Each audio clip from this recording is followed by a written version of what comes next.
संत Tukaram one Gram Yojana कोणाच्या नावानं आहे महाराष्ट्रभर?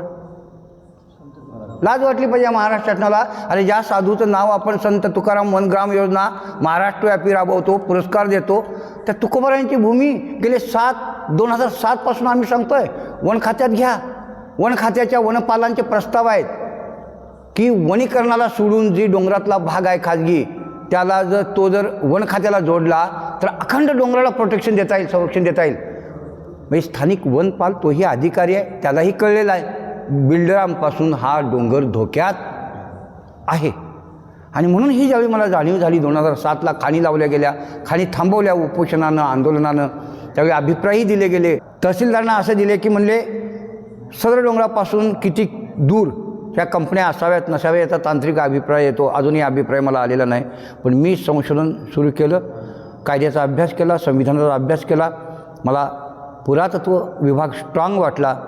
शिवनेरी आणि रायगड किल्ल्याच्या धर्तीवरती मग सदर डोंगर म्हटलं आपण राज्य संरक्षित स्मारक करू शकतो आणि हे सगळं थांबवू शकतं विध्वंस. म्हणून मी 2007 पासून हा अभ्यास केला आणि पाठपुरावा केला. खाणी थांबवल्यावर पण निर्णय घेतला नाही. उलट बेकायदेशीर खाणी चालू होत्या, उत्खनन बेकायदेशीर होतं. 75% भाग जो वनीकरणात जरी डोंगराचा असला तर तो उतरता भाग होता, शेपटीसारखा काय होता भाग. पण जो मुख्य पठारीय प्रांत होता ज्याचा गाथ्यात उल्लेख आहे, भामगिरी पठारी वस्ती केली जाणं वृत्ती शिरावली परभ्रमी, तो आज खाजगी बिल्डरांच्या पूर्ण ताब्यात आहे.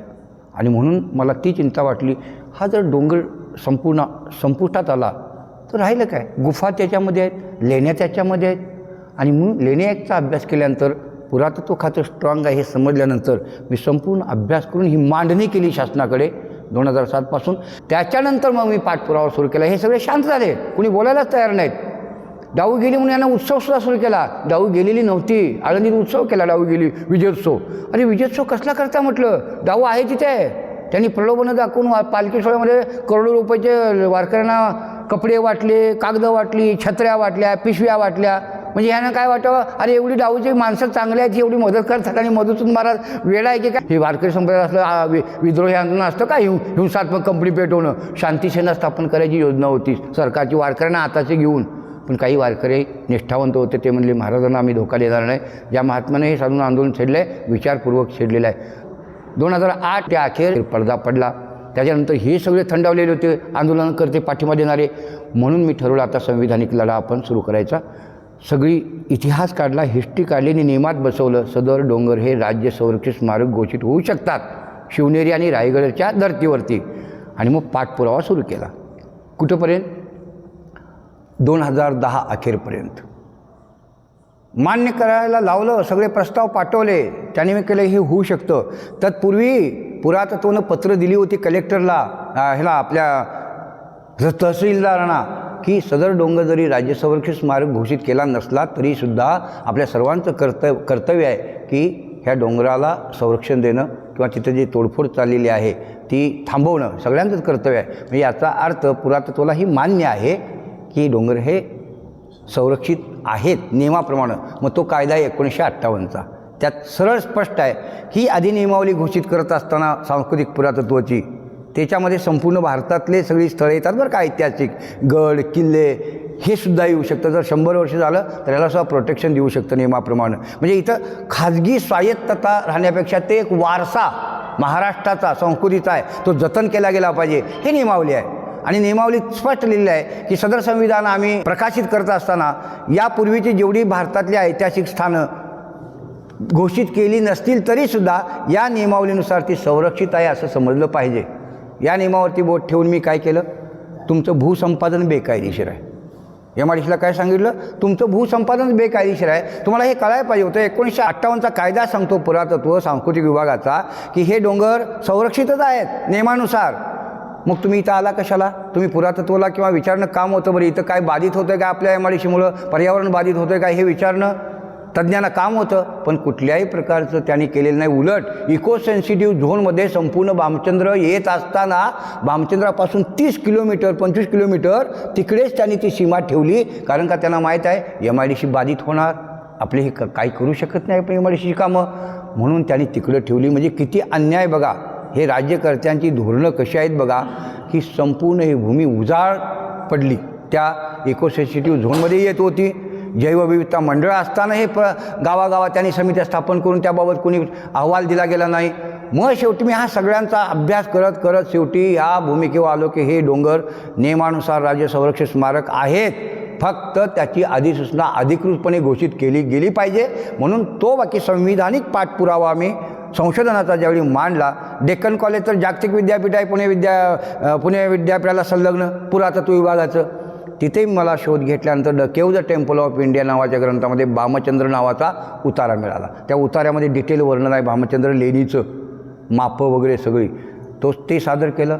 कारण 1880 सालाचं ते संशोधकांचं तज्ज्ञांचं अहवाल आहेत. ते महाराष्ट्र शासनाचं गॅझेटमध्ये उल्लेख आहे. याच लेण्यामध्ये बसून तुकाराम महाराजांनी साधना केली. कबीराधिक संत महात्म्यांचा, ज्ञानेश्वरी, भागवत आदी ग्रंथांचा अभ्यास केला. ते चरित्र शासनानंच प्रकाशित केलेलं आहे 1958ला. गाथाही शासनानं प्रकाशित केलेला. त्यामध्ये हा अभंग 15 दिवसा माझी साक्षात्कार झाला, विठोबा भेटला निराकार, भामगिरी पाठारी वस्ती केली जाणं, वृत्ती स्थिरावली परब्रह्मी. हे सगळं संशोधन मांडल्यानंतर बाकी त्यांना जसं हा जयद्रत्न हा सूर्य म्हणतो ना, तशी त्याची स्थिती झाली. मला म्हटलं हे घोषित हवे. ठीक आहे म्हणले, करू. बरोबर आहे, सगळी मांडणी वगैरे मानसिकता झाली नाही. कारण बिल्डर येऊन दबाव टाकत होते पुरातत्वावरती आणि घोषित करायची मानसिकता दिसत नाही म्हटल्यानंतर एकदा काय केलं, आणि आषाढी वारीला सगळे वारकरी पंढरपूरला गेलेले बघून त्यांना वाटलं मधुसूदन महाराज बी गेले असले डोंगरावरनं. मी गेलो होतो कोकणात, मला प्रबोधन माझं चालूच होतं सातत्यानं. मुंबईत त्यांना वाटलं पालखी सोडायला गेले असले. त्यांनी 25 JCB लावले होते गुरुजी पाठीमागच्या भागाला, 25 JCB. आणि ते एवढं तोडफोड करणार होते ना सपाटीकरण, हे मला फोनवरती समजलं. सह्याद्रीच्या घाटात मी प्रवास करत होतो. महाराज म्हणले 25 JCB रात्रंदिवस चालू आहेत. मी आलो. आता म्हटलं यांच्या पुढ्यात जाण्यात काही अर्थ नाही, कारण त्याच्या अगोदर ह्यांनी माझ्यावरती अटॅक केले होते, हल्ले केले होते फार मोठे. म्हटलं ह्यांच्यासमोर जाणं म्हणजे ही तयारीच असणार आहेत काहीतरी घातपात करण्याच्या. मी सरळ ठरवलं, फोन केला सगळ्या मीडियाला माहीत होतं हे माझं सगळं वेळोवेळी थांबवणं, बेकायदेशीर ठरवणं. मीडियाला फोन केला. उद्या 11 वाजता म्हटलं मी कलेक्टर ऑफिस पेटवा येतो, आपण या कॅमेरे घेऊन म्हटलं. आणि त्यांना माहीत होतं महाराजांचं ॲक्शन म्हणजे ॲक्शन असते. दुसऱ्या दिवशी गेलो, ती आळंदीत गेलो, पेट्रोलची बॉटल घेतली, समाधीवरती ठेवली 2 लिटरची, आणि सांगितलं ज्ञानदेवा इथं समाधी म्हटलं आता खोला, लई झाली म्हटलं तुमची शांती. हे जे छत्र आहे ना म्हटलं तुमचं समाधीचं, जगद्गुरू तुकाराम महाराजांनी बांधलेलं आहे. कारण आळंदीचं जे गर्भागृह आहे ना ज्ञानेश्वर महाराजांचं, ते श्रीमंत तुकाराम महाराजांनी बांधलेलं आहे. श्रीमंत महाराज होते, 10 देशाला व्यापार होता. त्यांनी लोकांच्यासाठी त्या कर्ज खतावण्या बुडवून टाकल्या. बुडते हे जन न देखावे डोळा म्हणून या.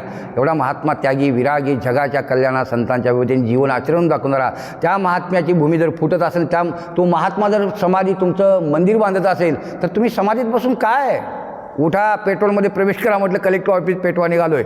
ब्राह्मण जरा हडबड झाली त्यांची, ती हे काय प्रकार नवीन म्हणून. तसंच गेलो. माझ्याकडे 4 व्हीलर गाडी दिली होती मित्रांनी कामासाठी, त्या कार्यासाठी. काही मित्रांना पुढं पाठवलं 4 व्हीलर, तुम्ही जावा म्हटलं, तुम्हाला अटक होण्याची शक्यता आहे. मी गेलो सरळ कलेक्टर ऑफिससमोर, दरवाजा उघडला आणि पेट्रोलची बाटली ठेवली. हराम खोरावं म्हटलं, किती कलेक्टर आहेत तिथे? 3-4 कलेक्टर असताना अप्पर काय, प्रमुख काय, हे कशासाठी पद आहेत? खनिकर्म कलेक्टर काय, एवढे कलेक्टर असून जर तुकाराम महाराजांची तपोभूमी फुटत असेल आणि वारकरी पंढरपूरला गेलेले बघून तुम्ही 25 JCB लावलेले आहेत, हे काय? वारकऱ्यांची मतं पाहिजेत म्हणून त्यावेळी निवडणुका पुढे ढकलल्या होत्या त्यांनी, लक्षात घ्या. तुम्हाला वारकऱ्यांची मतं पाहिजेत म्हणून निवडणुका पुढे ढकलताय आणि त्या प्रिय वारकऱ्यांची तपोभूमी, संतांची तपोभूमीला सुरुंग लावताय. कलेक्टर ऑफिस पेटवाय आलेलं आहे म्हटलं, खाली करा. घाबरले, घाम फुटला सगळ्यांना. चंद्रकांत दळवी सुज्ञ होते, महाराज ह्या भूमिकेला जाऊ नका, मी हे काम करतो म्हणले. काय तुम्हाला सांगायचे, बाईट द्या म्हटलं. खाली सगळे मीडिया थांबलेला आहे. सगळे मीडिया खाली उतरा म्हटलं, इथं खुर्चीवर बसून नाही, तुम्हाला संवेदना जाणवली पाहिजे. सगळे कलेक्टरना घेतलो, खाली आलो. काय करायचं ठरवलं आहे, मीडियाने विचारलं महाराजांच्या भूमिकेवरती. त्या दिवशी जाऊन पंचनामा केला. 25 JCB योजना, त्यांना अटक केलं, त्यांच्यावर कोट्यावधीचा दंड ठोकला. त्या दिवशी निर्णय काय म्हटलं, शाश्वत काय. अशी 17 वेळा कामं थांबवलीत म्हटलं. 17 वेळा तुमचे थातूरमातूर कारवाई दिसतात. निर्णय काय, कारण 2007 पासून मी पाठपुरावा करतोय म्हटलं. या भूमीचा ऐतिहासिक आहे, सांस्कृतिक आहे, ध्यानभूमी आहे, चिंतनभूमी आहे, सगळं सांगतोय. पुरातत्वाला जाऊन विचारा म्हटलं, किती प्रस्ताव तुमच्याकडेही त्याची एक कॉपी आहे. मग कलेक्टरने दुसऱ्या दिवशी पुरातत्वाला बोलवून घेतलं, बिल्डरांना बोलवून घेतलं, शेतकऱ्यांना बोलवून घेतलं. ही घटना आहे 2010ची आषाढी वारीच्या दरम्यानची, दशमीची घटना. आणि 15 मिनिटातच बैठक फिनिश केली. कलेक्टर म्हणले, शेतकऱ्यांना विचारलं तुमची काय भूमिका, तर म्हणले आम्ही बिल्डरांना विकलेली आहे आणि मधुसूदन महाराज म्हणतात ते हे आम्हाला मान्य आहे. बिल्डरांना विचारलं तुमची काय भूमिका आहे? तर म्हणले आम्ही खरेदी खत आहेत. म्हणले आम्ही विकत घेतलेलं आहे जमीन, मालक आहोत. कुठं आहेत, कसली खरेदी बघा, ती पॉवर ऑफ अटर्नीची खरेदी दिल्या फायली फेकून कलेक्टर. म्हणले हे मी मान्य करत नाही. काय पुरातत्वकडे मोर्चा वळला कलेक्टरांचा. काय म्हणले मधुसूदन महाराजांचे प्रस्ताव आहेत का 2007 तुमच्याकडे? हो आहेत. मग का बरं? एक फकीर म्हणले 10 देशाचे तुकोबारांच्या तपोभूमी वाचवण्यासाठी वन भटकतो, तुमच्याकडे प्रस्ताव आहेत, का जाऊन कारवाई केली नाही? म्हणजे तुम्ही नाही, मनुष्यबळ नाही. मनुष्यबळ कधी डोंगर फुटल्यानंतर, तपोभूमी नष्ट झाल्यानंतर डोंगर मनुष्यबळ मिळालं का तुम्हाला? झापलं त्याने. जायचं म्हणजे उद्यापासून सर्व 6 महिन्यात तुमचा निर्णय आला पाहिजे, अहवाल माझ्याकडे. आणि ह्यांना सांगितलं बिल्डरना तिथं खाटखूट काही करायचं नाही. थांबलं काम.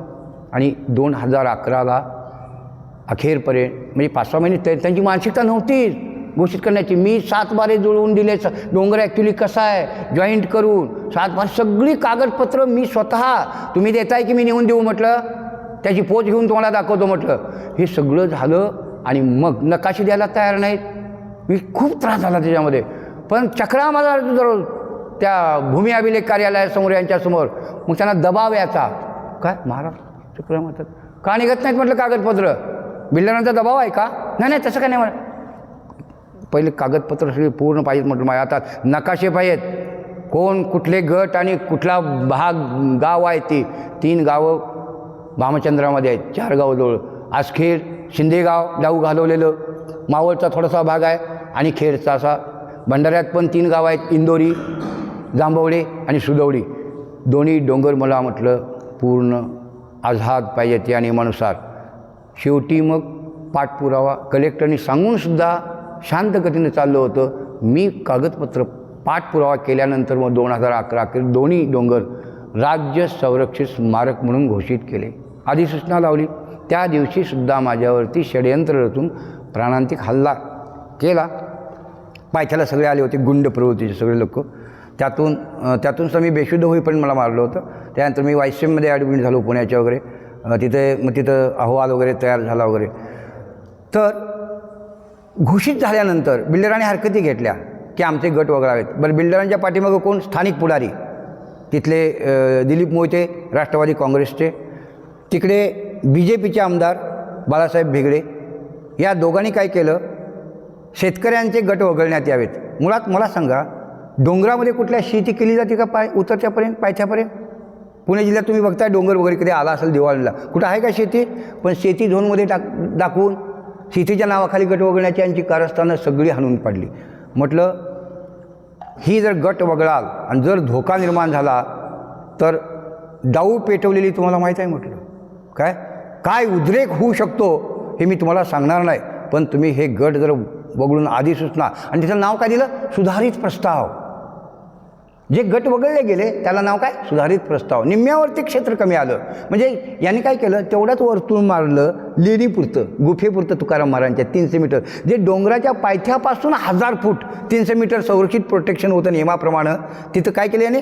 तेवढेच वर्तुळ मारले. हे 300 फूट आम्ही करतो म्हणजे सुरक्षित. एक लक्षात घ्या म्हटलं, डोंगर सभोवती फुटल्यानंतर वरती तुकाराम महाराजांची गुफा काय आधांतरी लटकणार आहे का? हां, मूर्ख आहात का तुम्ही? सगळ्यांना झापलं. मग ती जैसे ती ठेवलेली आहे. त्याच्यानंतर हे निर्णय घेईना. 2016ला माझं अपहरण करून गोंदियाला टाणून टाकलं होतं त्यातून बिल्डरांनी. गुरुजींच्या इथे येऊनच ते सगळे उपचार करून इथल्या पोलीसमध्ये कंप्लीट करून परत खेडला राजगुरुनगरला ते FIR दाखल केला त्या गुंडाळांच्यावरती. सगळ्यांची नावं घेतली. ते जेवढे काही कोणी डोंगरात आहेत त्यांच्या. तेव्हापासून त्यांना काय वाटलं, आता या साधूला जर काय झालं तर आपल्यावरतीच येणार. त्यामुळे थोडासा त्यांच्यावर वचक निर्माण झाला. पण निर्णय घ्यायला तयार नाही शासन. त्याच्यावरती अधिसूचनेवरती निर्णय घेणं आवश्यक आहे नियमाप्रमाणे. म्हणून 2018ला फार मोठं कलेक्टर ऑफिससमोर आंदोलन केलं. 5.5 महिने भजन आंदोलन होतं. आळंदीच्या विद्यार्थ्यांना घेऊन रात्रंदिवस भजन सुरू होतं. त्याच्यावरती 70 पानी अहवाल, माधवीताई मगाशी म्हणल्या ना, 70 पानी अहवाल जिल्हाधिकाऱ्यांचा गेलेला आहे. आणि जिल्हाधिकाऱ्यांचा आदेशसुद्धा आहे की जोपर्यंत या अधिसूचनेवरती निर्णय होत नाही तोपर्यंत MIDCनं कुठल्याही प्रकारच्या कामं करू नयेत. कंपन्या बंद ठेवाव्यात. बिल्डरांनी ताबडतोब तिथं कुठलेही उत्खनन आहे ते बंद ठेवावं. आणि पुरातत्वालाही त्याची कॉपी दिली. कारण पुरातत्व जबाबदार आहे. पुरातत्वचं वास्तविक काम आहे. पण यांची मानसिकता काहीही झाली नाही. कंपन्या आदेश दिल्यानंतर काही काळ थांबल्या, पण लगेच पुणे जिल्हा पालकमंत्री गिरीश बापट जे होते त्यावेळी त्यांनी लगेच कलेक्टर ऑफिसमध्ये बैठक घेतली आणि तोच जो आदेश होता दंडाधिकाऱ्यांचा जिल्हाधिकाऱ्यांचा तो फिरवला आणि त्यात पत्र तसंच आहे सेम टू सेम मागं पुढं. त्यात एका वाक्यात दिलं की नियमानुसार कामं, त्यात MIDC तक्रार घेऊन आली होती की आमची नियमानुसार कामं सुरू आहेत.